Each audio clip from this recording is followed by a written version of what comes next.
हमारे प्रदेश के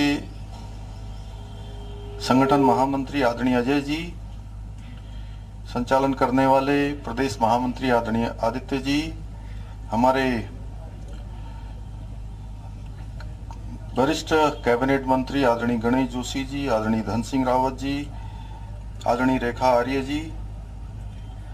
एवं यहाँ पर उपस्थित सभी हमारे पदाधिकारीगण, सभी आदरणीय विधायकगण, सभी पार्टी के ज्येष्ठ श्रेष्ठ कार्यकर्ता भाइयों एवं बहनों, मैं सबसे पहले तो आज राष्ट्र सेवा के लिए समर्पित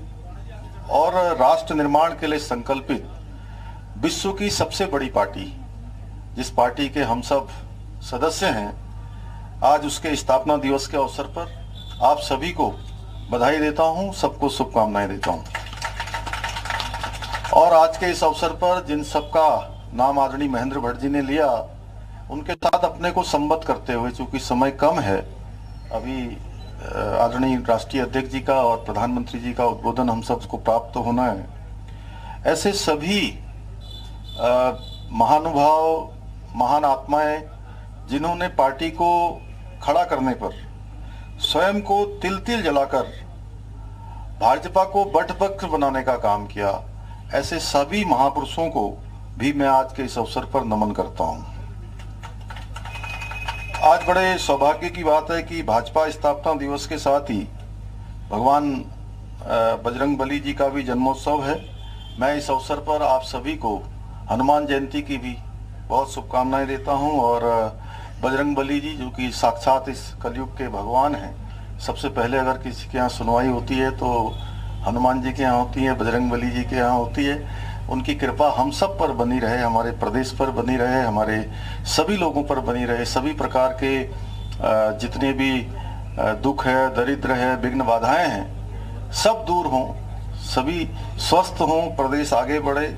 मैं इसकी भी कामना करता हूं। और आज भाइयों बहनों,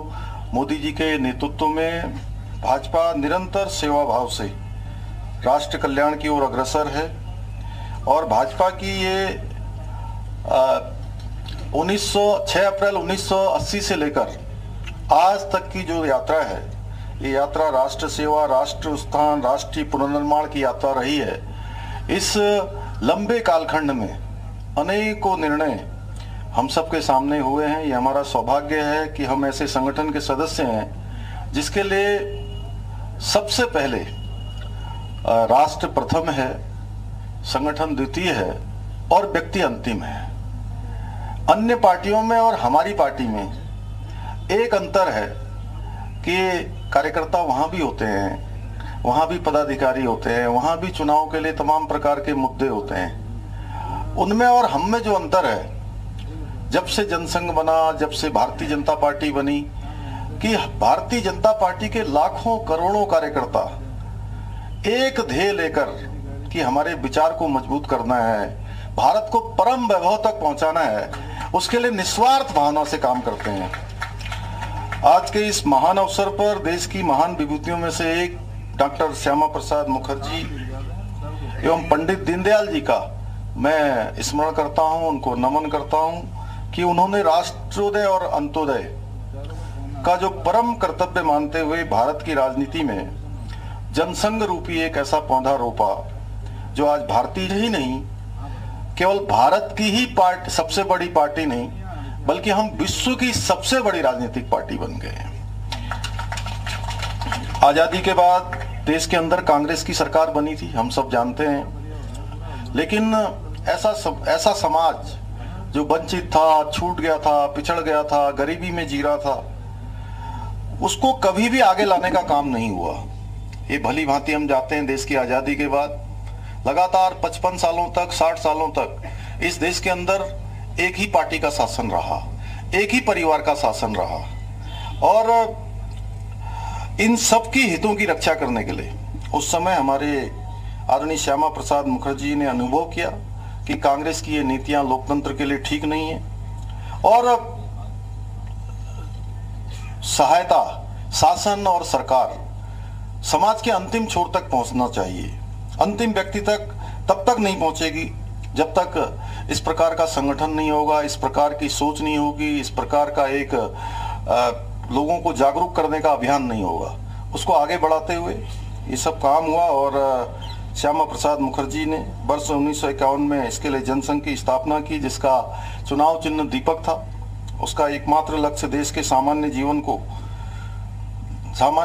के लोगों के जीवन को प्रकाशमान करना, उनको आगे बढ़ाना, उनके अंदर कहीं न कहीं देश की एकता, देश की अखंडता के लिए काम करने का भाव जागृत करना।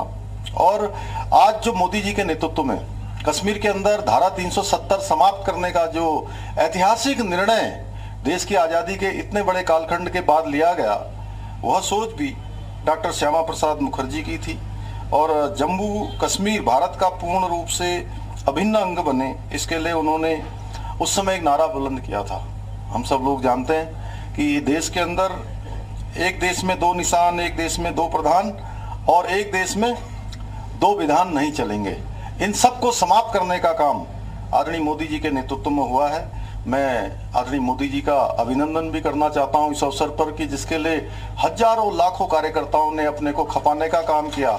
उस काम को उन्होंने पूरा किया। आज पंडित